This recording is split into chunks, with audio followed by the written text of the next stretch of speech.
జరిగిందేదో జరిగిపోయింది. ఇంకో 3 రోజుల్లో మన పెళ్లి రోజు వస్తోంది. ఆ పెళ్లి రోజే మన కొత్త జీవితానికి పునాది కావాలి బావా.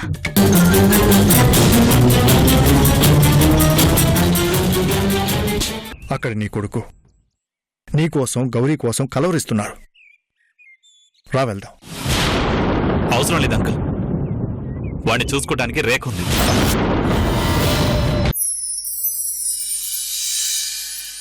నన్నే పసిపిల్లాళ్ళ చూసుకోగలిగిన రేఖ కన్నబిడ్డను మరింత బాగా చూసుకుంటుంది. చాలా సెల్ఫిష్గా మాట్లాడుతున్నావు. లేదంకుల్, బాగా ఆలోచించే ఈ నిర్ణయం తీసుకున్నాను. ఏంటి నువ్వు తీసుకుండేది? ఆయన వాళ్ళందరినీ వదిలేసి నీ దారి నువ్వు వచ్చేయడం నిర్ణయం అంటే? ఎదుటి వాళ్లకు మంచి చేయడం కోసం తీసుకునేదాన్నే నిర్ణయం అంటారు. అందరినీ బాధ పెట్టేదాన్ని నిర్ణయం అనరు, స్వార్థం అంటారు. మీరు దానికి ఏ పేరు పెట్టినా నేనేం ఫీల్ కాను అంకుల్. ఎందుకంటే నేను నా మనసుకు సర్ది చెప్పుకోగలిగితే చాలు. అక్కడ రేఖకు అండగా వినయ్ అంకుల్, కమల్, మీరు, తాతయ్య ఇంతమంది ఉన్నారు.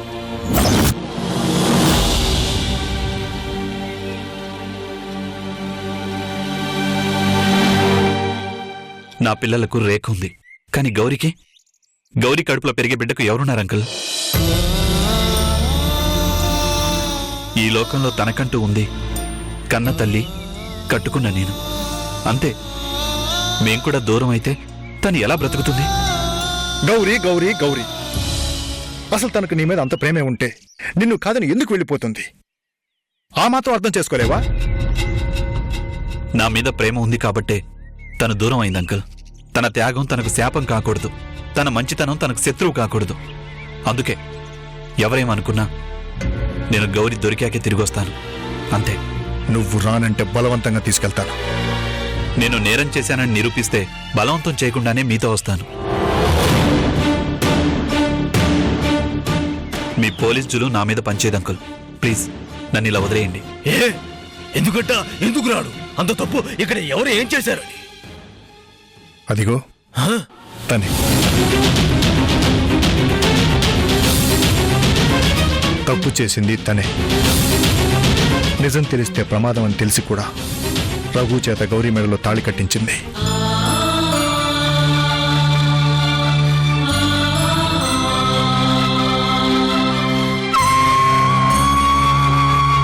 తనని గౌరీతో కలిసి ఉండాలని ఆ రోజు ఆంక్షలు పెట్టింది. అదే ఈరోజు కన్న కొడుకు నీకోసం ఎదురు చూస్తున్నాడు అని చెప్పినా వినకుండా మొండిగా నేను రాను అంటున్నాడు.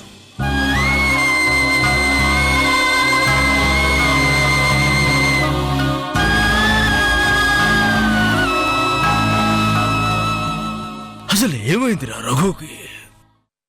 ఎందుకు వాడింత కసాయి వాళ్ళ తయారయ్యాడు? కనీసం వాడి పిల్లల మీదైనా వాడికి ప్రేమ లేకుండా పోయిందా? వాడిని చూడరా, ఆ పసివాడిని చూడరా. వాడికి రఘు గుర్తొస్తున్నప్పుడల్లా నాన్న నాన్న అంటూ ఎలా కలవరిస్తున్నాడో చూడరా.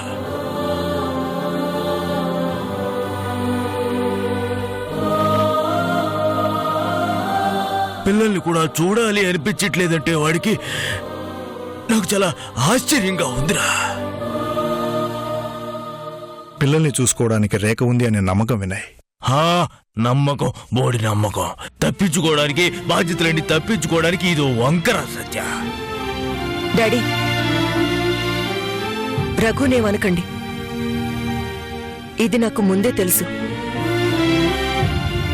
తను ఆలోచించింది కరెక్టే డాడీ. మీరు అనవసరంగా తన గురించి ఏవేవో ఊహించకండి. గౌరీ దొరికేంత వరకు తను రాడు.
రా స్నేహ, కూర్చో.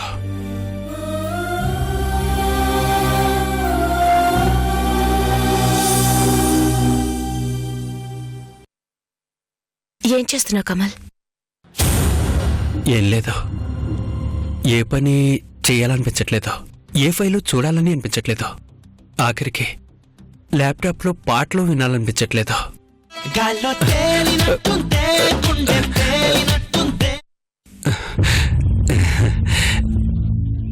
ఏదో ఏదో నొక్కేసరికి ఏదో అయిపోయింది. కమల్, నీ మనసు బాధతో ఎంత మెలికలు తిరిగిపోతుందో నేను అర్థం చేసుకోగలను. బాధతోనా? ఆనందంతో ఎగిరి గంతులేస్తుంది. ఇప్పుడు వదిలితే బ్రేక్ డాన్స్ చేయాలన్నది నాకు. నమ్మక ద్రోహం తట్టుకోవటం ఎంత కష్టమో నాకు తెలుసు. అందుకే అలాంటి మనుషులన్నా అలాంటి పరిస్థితులన్నా నాకు అసహ్యం.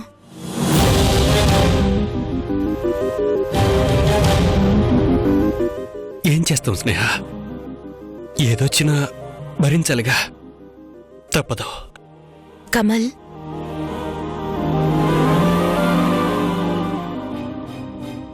ఇప్పుడు ఇది సందర్భం కాకపోయినా నీకో మాట చెప్పాలి. చెప్పనా? పర్లేదు, చెప్పు. మా డాడీ నాకు మాట చెప్పారు. మనసుకి తగిలే గాయాలకి ఓదార్పుకు మించిన మందు లేదు అన్నారు. ఆ ఓదార్పు నేను కావాలని ఆశపడుతున్నాను కమల్.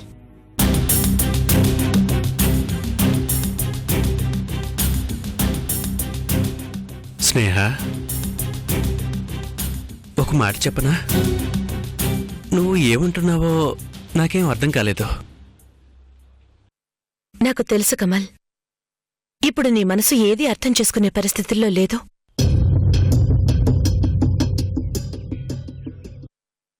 నీకో నిజం చెప్తున్నాను. నేను చాలా ప్రేమించాను కమల్.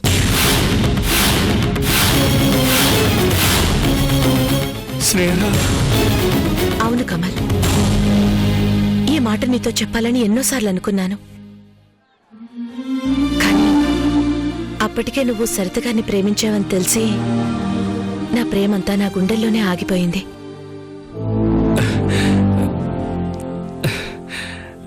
మరి ఇప్పుడెందుకు బయటకు వచ్చింది? నీ ప్రేమ ఫెయిల్ అయింది కాబట్టి. నువ్వు ప్రేమించింది ఓ మోసగత్తెను కాబట్టి. మా డాడీ చెప్పిన దాంట్లో అంత అర్థం ఉందని నాకు అప్పుడు తెలీదు. ఈరోజు అర్థమైంది.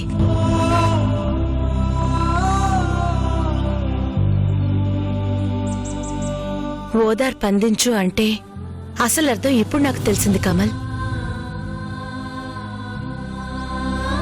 నీ బాధకి నేను ఓదార్పు కావాలి.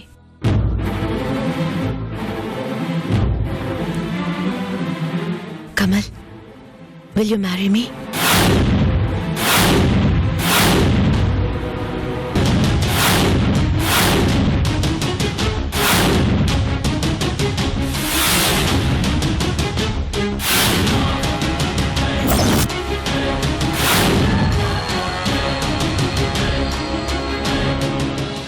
చచ్చం, పెనం మీద నుంచి పొయ్యిలో పడ్డానుగా. నారాయణరావు గారు, గొయ్యి మీరే తీసి మీరే తోస్తారా? ఏంటి కమల్, మాట్లాడవు? నాకు ఎలా రియాక్ట్ అవ్వాలో అర్థం కావట్లేదు. ముందు నేను అసలు ఈ షాక్ నుంచి తేరుకోవడానికే నాకు చాలా టైం పట్టేట్టుంది స్నేహ. తొందరేం లేదు, బాగా ఆలోచించుకో. whenever you turn back, you will find me.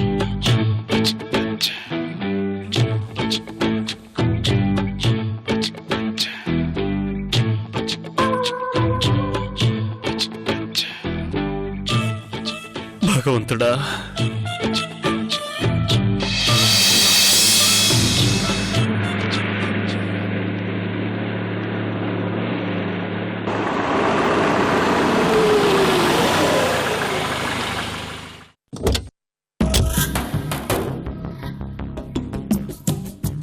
తాతయ్య తాతయ్య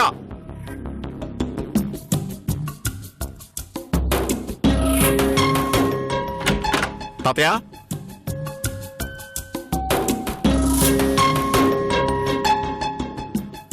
తాతయ్య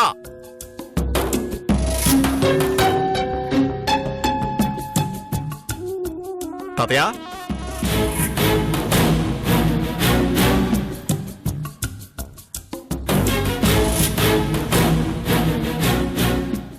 ఎక్కడికి వెళ్ళి ఉంటాడబ్బా?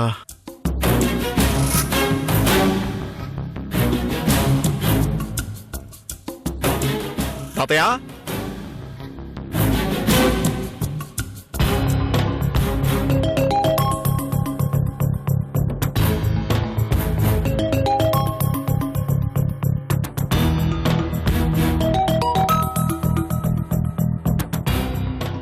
ఏంటి ఎవరూ కనిపించట్లేదు?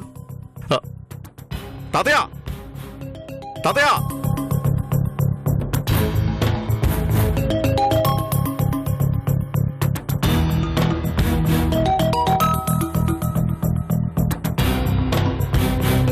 ఏమయ్యా?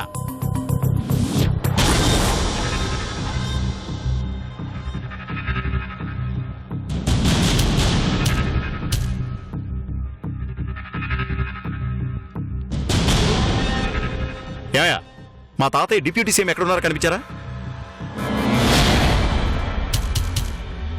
ఏయ్, అడుగుతుంది నిన్నే, ఏంటి మాట్లాడావు? అయినా దున్నపోతులా ఉన్నావు, నిన్నెవడా పనిలో పెట్టుకుంది? లే.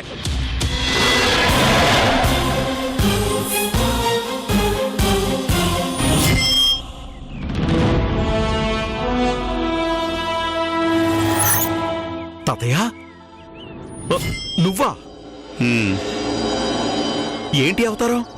ఏం చేస్తాం నాయనా, ఆ సీఎం గారి దయ వల్ల ఉన్నది పోయే, రావాల్సింది పోయే. అయితే మాత్రం నువ్వు తోట పని చేయడం ఏంటి? ఏం చేస్తాం మనోడా, ఇంతకు ముందు నెల జీతం ఇగిపోయినా అయ్యగారు డిప్యూటీ సీఎం కదా, ఎందుకైనా పనికొస్తారని 4 జీతగాళ్ళు పనిచేసేవాళ్ళు. అటు పదవి పోగానే ఇటు వీళ్ళు పని మానేశారురా. నెల జీతం ఇస్తే గాని పని చేయమంటున్నారు.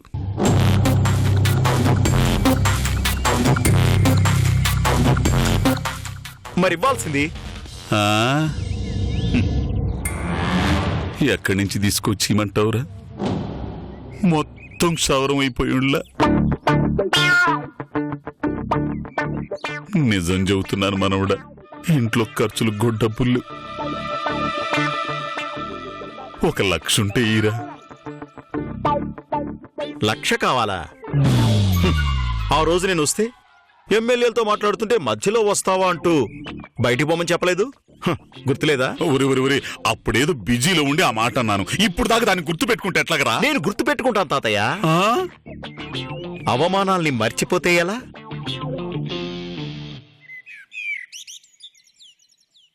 వద్దు తాతయ్య అంటే విన్నావా? ఆ. నీకీ పనే కరెక్ట్. చెయ్యి. కాస్త ఒంటికి పట్టిన కొవ్వైనా కరుగుద్ది. ఒరి మనవడా, ఇది చాలా టూ మచ్చురా. టూ మచ్చా? ఇక చూడు నీ బతుకు ఏమవుతుందో. మీ మనవరాలతో చెప్పి నీకు ఈ పోస్ట్ ఫిక్స్ చేయిస్తా. రోజుకింత ముద్ద పడేస్తాం, తిని పని చేసుకుంటూ శాశ్వత జీవితం గడిపేద్దు గాని. ఒరే నేను దలుచుకుంటే నీ బతుకేమైపోయిందో తెలుసా? అబ్బా చా, ఏది ఒకసారి తలుచుకో. తలుచుకోమంటున్నానుగా, తలుచుకో. నీ వల్ల కాదు, నువ్వేమీ చేయలేవు. కాబట్టి నువ్వు ఇదే పని కంటిన్యూ చేయి.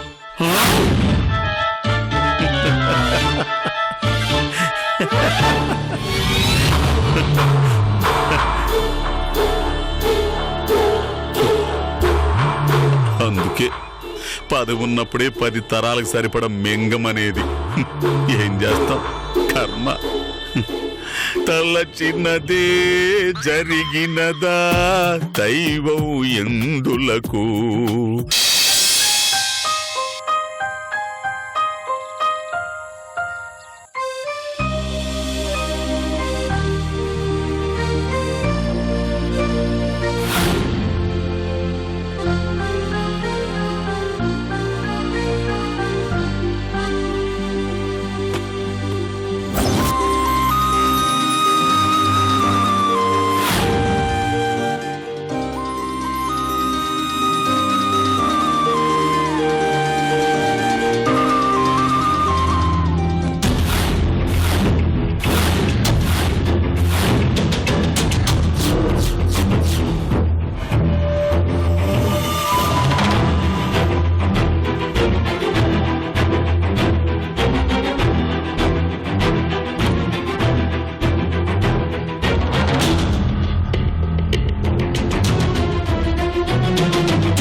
నాన్న.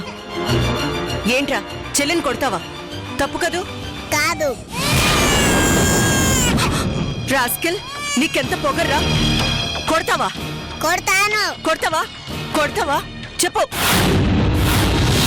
రేఖ ఆగమ్మా, పిల్లలు ఎందుకు కొడుతున్నావు? మీకు తెలీదా ఆంటీ, వీడు రోజు రోజుకి ఎంత మొండిగా తయారవుతున్నాడో చూడండి. పసివాడు, వాడికేం తెలుస్తుంది చెప్పు.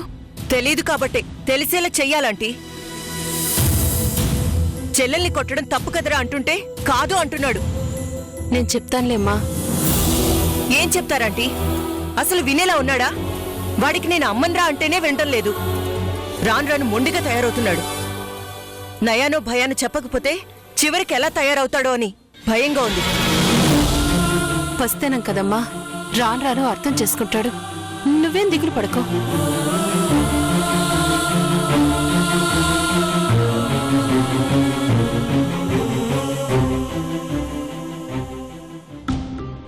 అమ్మా విజయ,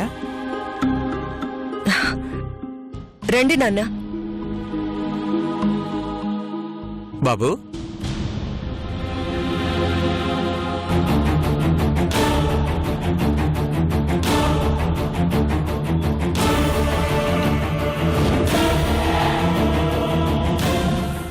ఏంటమ్మా, బాబు చాలా కోపంగా ఉన్నట్టున్నాడు. వాడి సంగతి వదిలేయండి నాన్న, మీరు చెప్పండి. ఏం లేదమ్మా, రేపొకసారి పిల్లల్ని మన ఇంటికి తీసుకురావాలి. ఎందుకు నాన్న? అదే, రేపు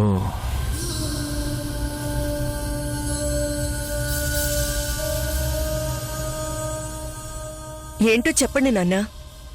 ఏం లేదమ్మా, రేపు నీ ఫ్రెండ్ చనిపోయిన రోజమ్మా.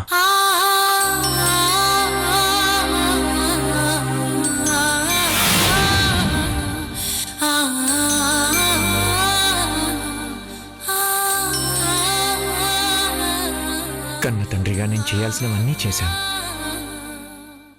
ఆ రోజున 10 మందికి అన్నదానం చేయాలి. అది నీ చేతుల మీదుగా జరగాలని మీ అమ్మ కోరికమ్మా.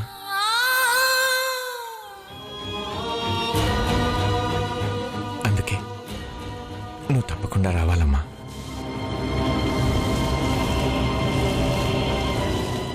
నాన్న, నేను మీ కూతురిగా అందరికీ తెలుసు. మరి అందరికీ ఏమని చెప్పి భోజనాలు పెడతారు? విజయదుర్గ చనిపోయిన రోజని చెప్పడం లేదమ్మా, నీ ఫ్రెండ్ చనిపోయిన రోజనే చెప్తున్నాను.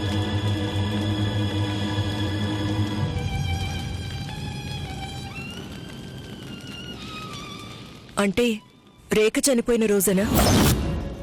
అమ్మా, పర్వాలేదు నాన్న. ఆనాటి రేఖ నిజంగానే చనిపోయింది.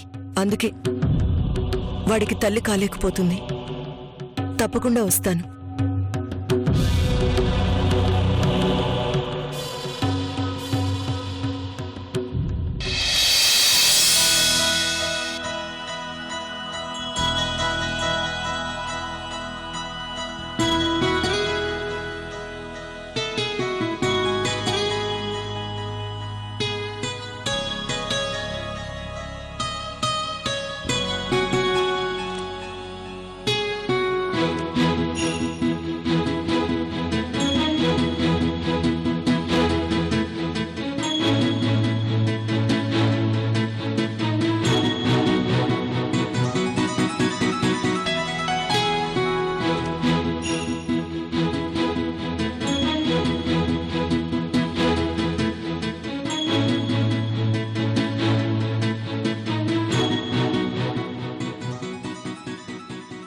ఈ 3 ప్యాక్ చేసి అక్కడ పంపించేసేయండి. Okay madam.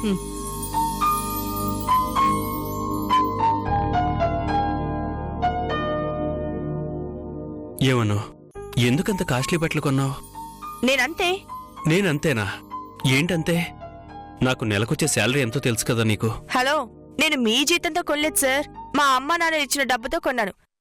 తమరి జీతం ఇంటికే సరిపోదు, ఇక బట్టలు షికార్లు కూడానా?